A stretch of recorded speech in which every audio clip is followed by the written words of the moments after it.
Who is the Headless Horseman? Almost everyone recognizes him. A rider dressed in black. A horse charging through the night. No head upon his shoulders. Perhaps carrying it beneath one arm. Perhaps carrying a jack-o'-lantern instead. For more than 200 years, he's appeared in books, paintings, films, television, Halloween decorations, and haunted attractions across America. But here's the strange part. The famous Headless Horseman of Sleepy Hollow wasn't the first. Long before Washington Irving ever put pen to paper, people across Europe were already telling stories of riders who had lost their heads but somehow kept riding. Some were spirits, some were warnings, some were said to collect the souls of the dead, and some have wandered through Europe's oldest stories for many centuries that historians can only guess where the legend truly began. Tonight, we're following their trail. Long before Europe had nations, it had stories. Many of those stories never appeared in books. They were spoken around fires, passed between the generations, changed a little every century. One village might describe a ghost differently than the next. Yet one image appears again and again and again. A rider without a head. Sometimes alone, sometimes leading ghostly armies. Sometimes searching endlessly for something he had lost. The image appears across Ireland, Germany, England, France, and Scandinavia. Different names, different details, the same unsettling idea. Apparently, losing your head wasn't enough to stop some people from riding home. Of all these legends, one stands above the rest. The Dullahan. If you've never heard the name, you're not alone.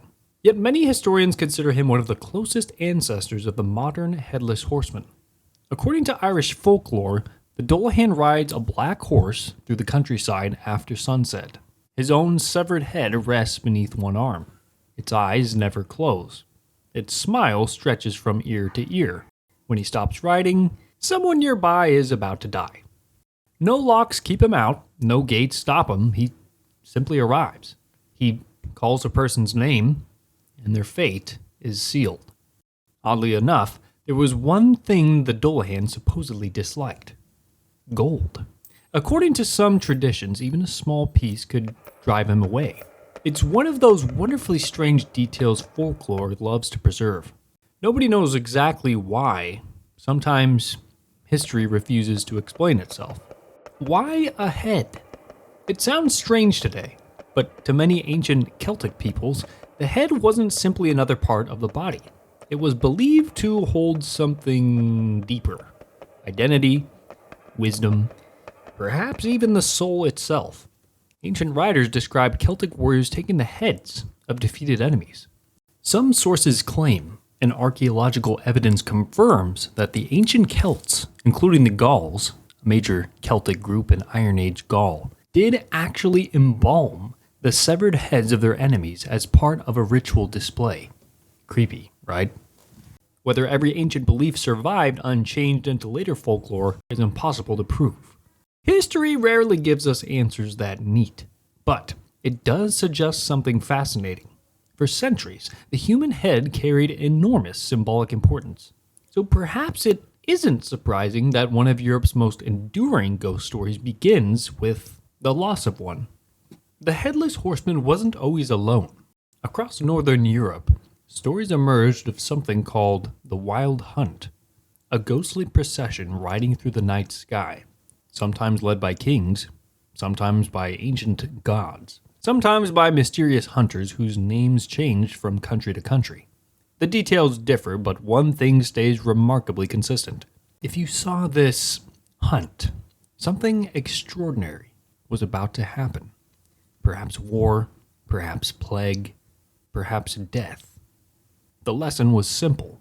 When the riders appeared, you stayed inside. Honestly, that was probably good advice either way. By the early 1800s, millions of Europeans had carried these old stories across the Atlantic. Among them, Washington Irving in 1820. Irving published The Legend of Sleepy Hollow. His horseman wasn't Irish. He wasn't the Dullahan. Instead, he was said to be a Hessian soldier, a German mercenary fighting for the British during the American Revolution. According to local legend, a cannonball had taken his head. Now he rode each night searching for it. Irving mixed history, Dutch folklore, American landscapes, and older European ghost stories into something entirely new. Not a copy, not an invention, something in between. Perhaps that's why the story endured. It felt old, even when it was new. Today, the Headless Horseman belongs to everyone. He's appeared in cartoons, video games, horror films, children's stories, even amusement parks. Most people know the pumpkin.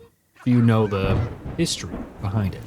Yet beneath every modern version, the older legend still lingers. A lonely rider, a dark road, the sound of hoofs echoing through the trees. Perhaps that's why the story refuses to disappear. The horseman has never really been about losing a head. He's about uncertainty, about what waits just beyond the edge of the firelight at the bend in the road. Some legends remain trapped in the past. The Headless Horseman simply found another generation. The next time October arrives and someone hangs a Headless Horseman on their front porch, remember, you're looking at a story that has traveled across continents, survived centuries, and changed with every generation that retold it. If you enjoyed today's journey into history and folklore, consider subscribing. There are countless stories like this hiding in plain sight, stories we think we know until we discover where they truly began. Until next time, thank you for watching.